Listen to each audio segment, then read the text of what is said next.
Isinama ko siya rito para naman makita niya itong target range natin. Ikaw yung kausap ni Major kanina sa loob, no? Ako nga.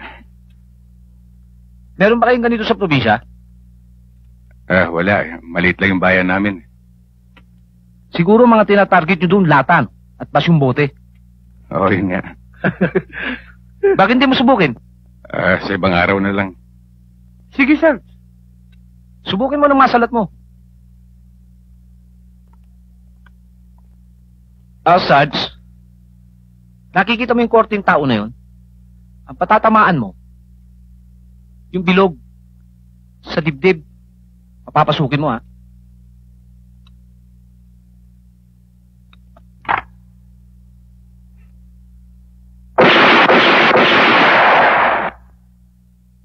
Sarento, mukha yata napabilis ang kalabit mo, ha? Baka ni sa papel, hindi tumama. Guerrero, ipakikita ko naman sa iyo ang aming laboratorio. Ramiro, saka na lang kami babalik, ha? Sige. Dito tayo, Sarge. Sarge. Sige, Ramiro.